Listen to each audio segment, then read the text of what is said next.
সাবেক তত্ত্বাবধায়ক সরকারের আমলে বাসা থেকে অস্ত্র উদ্ধারের অভিযোগে দায়ের করা মামলায় ১৭ বছরের দ্বন্দ্ব থেকে সাবেক স্বরাষ্ট্র প্রতিমন্ত্রী লুৎফুজ্জামান বাবরকে খালাস দিয়েছেন হাইকোর্ট। ১৯ মার্চ বুধবার বিচারপতি মোস্তফা জামান ইসলাম ও বিচারপতি নাসরিন আক্তারের হাইকোর্ট বেঞ্চ এ রায় দেন। আদালতে বাবরের পক্ষে উপস্থিত ছিলেন অ্যাডভোকেট শিশির মনির। ২০০৭ সালের ২৮ মে সেনা সমর্থিত তত্ত্বাবধায়ক সরকারের আমলে বাবরের গুলশানের বাসা থেকে অবৈধ অস্ত্র ও গুলি উদ্ধার করার অভিযোগে একই বছরের ৩ জুন রাজধানীর গুলশান থানায় একটি মামলা হয়। বিচার শেষে একই বছরের ৩০ অক্টোবর ঢাকার মহানগর ৯ নম্বর বিশেষ ট্রাইব্যুনাল আদালত বাবরকে ১৭ বছরের কারাদণ্ড দেন। সেই থেকে প্রায় ১৭ বছর কারাবন্দী ছিলেন বিএনপির এই নেতা। এরপর বিভিন্ন মামলায় তার দ্বন্দ্ব হয়। এ রায়ের বিরুদ্ধে একই বছর তিনি হাইকোর্টে আপিল করেন। সেই আপিলের শুনানি শেষে বুধবার রায়ের জন্য দিন ধার্য করা হয়।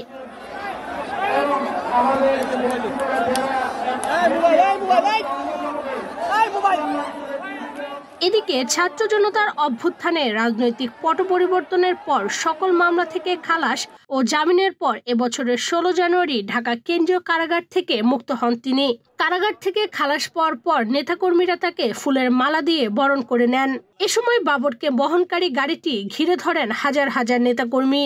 নেতাকর্মীদের ভালোবাসায় সিক্ত হন সাবেক এই স্বরাষ্ট্র প্রতিমন্ত্রী। এক যুগের অধিক সময় পর প্রিয় নেতার মুক্তির খবরে তার নির্বাচনী এলাকা নেত্রকোনা হতে হাজার হাজার নেতাকর্মী ঢাকায় এসেছিলেন। লুৎফুজ্জামান বাবর বিএনপি সরকারের সময়ে সফল স্বরাষ্ট্র প্রতিমন্ত্রী ছিলেন।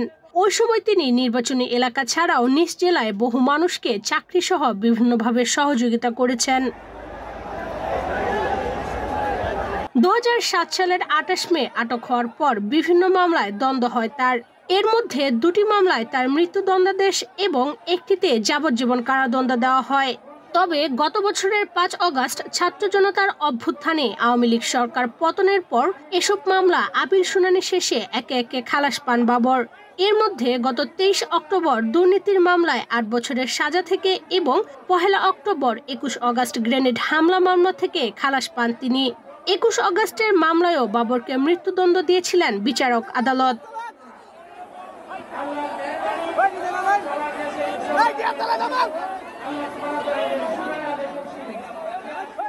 লুৎফুজ্জামান বাবর ১৯৯১ সালে পঞ্চম জাতীয় সংসদ নির্বাচনে স্বতন্ত্র প্রার্থী হিসেবে আনারস প্রতীক নিয়ে নেত্রকোনা ৪ আসন থেকে সংসদ সদস্য নির্বাচিত হন।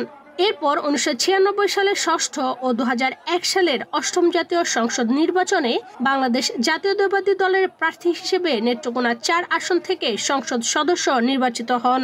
অষ্টম জাতীয় সংসদ নির্বাচনে তিনি স্বরাষ্ট্র প্রতিমন্ত্রীর দায়িত্ব পালন করেন। ইশরাত চৈতি, বাংলাদেশ প্রতিদিন।